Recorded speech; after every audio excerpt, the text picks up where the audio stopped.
बिस्मिल्लाहिर्रहमानिर्रहीम। अस्सलाम वालेकुम friends, welcome to my channel. Friends, जनवरी की सख्त सर्दी में काफ़ी सारे प्लांट्स डोरमेंसी में चले जाते हैं, तो उनको हम सेव कैसे करेंगे, क्योंकि जो भी प्लांट्स बच जाते हैं, जिनकी सिर्फ स्टेम ही बच जाती है, तो उनको आप कटिंग से आसानी से जनवरी में भी ग्रो कर सकते हैं।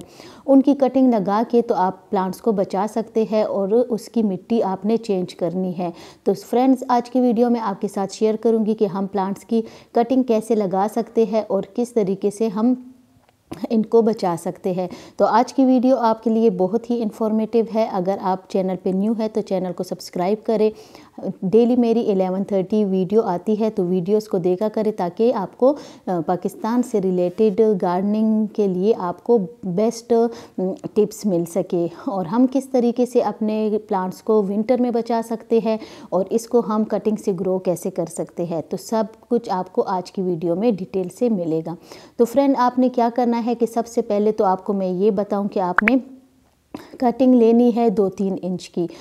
ऐसी प्लांट्स जितने भी आपके परमानेंट प्लांट्स हैं जिनके लीव्स ख़राब हो रहे हैं या आपको पता है कि उसके लीव्स सारे गिर गए हैं और सिर्फ स्टेम ही बच गई है, तो उनके आप कटिंग ले ले। कटिंग लेने के बाद आपने क्या करना है कि और जो आपको पता चले कि जिस प्लांट की ग्रोथ भी अच्छी नहीं हो रही या बिल्कुल मुरझा गए हैं, तो आपने उसकी मिट्टी को चेंज करना है। उनकी मिट्टी को आप रिफ़्रेश करें। इसके बाद आपने लेकिन कोई खाद फर्टिलाइज़र नहीं देना, क्योंकि बहुत ज़्यादा पानी देते हैं लोग, कुछ लोग लगातार पानी देते रहते हैं, तो फिर उनकी जो मिट्टी है वो सूखती नहीं है। इस वजह से प्लांट्स डोरमेंसी में चले जाते हैं और सारे प्लांट ख़राब हो जाते हैं। तो आपने क्या करना है कि आपने उनकी मिट्टी को निकालना है।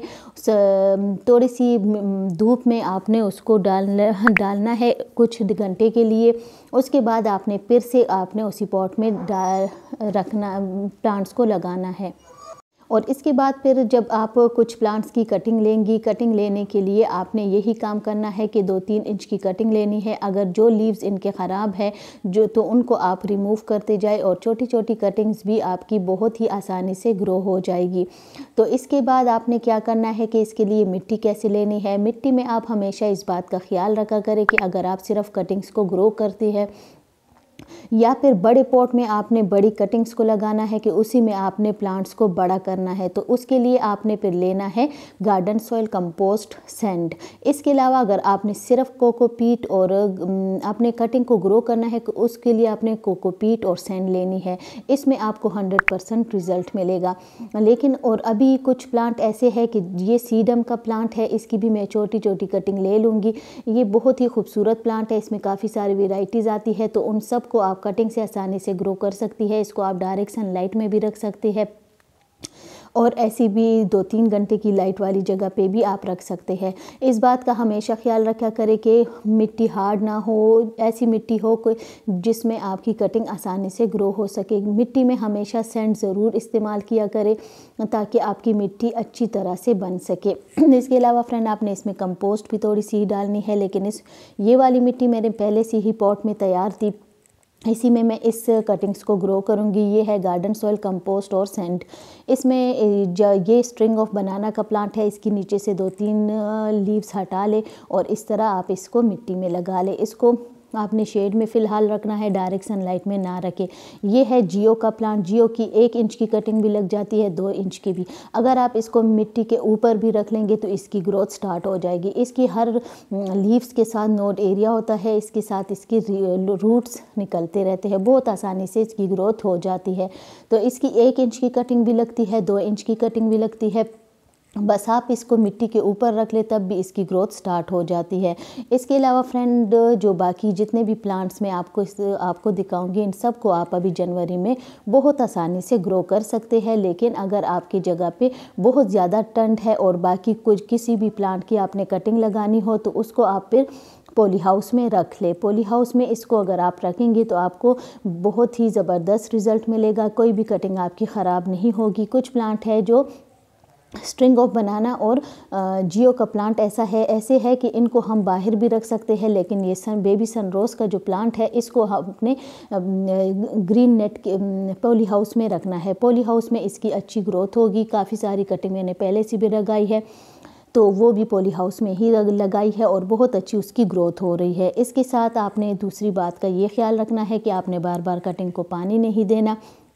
अगर आप बार बार पानी देंगी तो आपकी कटिंग अच्छी तरह से ग्रो नहीं होगी। ये है सीडम का प्लांट। सीडम की 2-3 वैरायटी है मेरे पास, तो इसको ये भी बहुत ही आसानी से 1 इंच की कटिंग से भी ग्रो हो जाता है। छोटी सी कटिंग इसकी ले मिट्टी के ऊपर रख ले तो भी इसकी ग्रोथ स्टार्ट हो जाती है और बहुत जल्द ये पूरे पॉट को कवर कर देता है। इसको आपने डायरेक्ट सनलाइट में रखना है। पानी आप 1-2 दिन के बाद ही दिया करें, डेली पानी ना दे, बहुत ज़्यादा सर्दी है इसलिए। ये दूसरा जो प्लांट है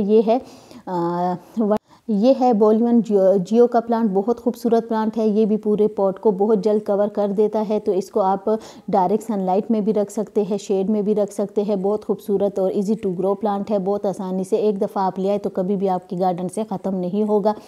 तो इन सब प्लांट्स को आप बहुत आसानी से अपने गार्डन में अभी भी जनवरी में ग्रो कर सकते हैं। बाकी जितने भी परमानेंट प्लांट्स हैं इन सब की भी कटिंग आप लगा सकते हैं, लेकिन आपने इसकी कटिंग को पॉली हाउस में ज़रूर रखना है, नहीं तो आपकी कटिंग ग्रो नहीं होगी। इसके अलावा फ्रेंड आपको ये एओनियम का प्लांट है, इसकी भी आप कटिंग बहुत आसानी से अभी ग्रो कर सकती है। इसको आप बाहर सनलाइट में भी रख सकती है। ये देखिए फ्रेंड, इस शूज़ में भी मैंने सीडम की प्लांट्स को लगाया था और इस पॉट में भी ये देखिए सब की बहुत अच्छी ग्रोथ हो रही है। बस आपने पानी का ख्याल रखना है। पानी आपने बार बार नहीं देना प्लांट्स को, तभी आपके प्लांट जो है अच्छी तरह से सर्वाइव करते हैं। ये देखिए फ्रेंड, यहाँ पे मैंने लीव्स रखे थे और कितनी अच्छी इसकी ग्रोथ स्टार्ट हुई है। तो आप भी एचवेरिया और सीडम की लीव्स अभी से रख ले तो इनकी ग्रोथ स्टार्ट हो जाएगी। और यहाँ भी जितने सकुलेंट हैं इन सब की हम कटिंग से इसको हम ग्रो कर सकते हैं। आज की वीडियो फ्रेंड आपको कैसी लगी? वीडियो अच्छी लगे तो लाइक शेयर ज़रूर कीजिए। चैनल पे न्यू है तो चैनल को सब्सक्राइब कीजिए। मेरी वीडियो इंशाल्लाह 11:30 डेली आती है, तो वीडियो ज़रूर देखा करें ताकि आपको पूरी इन्फॉर्मेशन मिल सके। आपको कुछ भी पूछना हो तो आप कमेंट में पूछ सकते हैं। इंशाल्लाह आपको मैं रिप्लाई ज़रूर कर। Thank you. अल्लाह हाफिज़।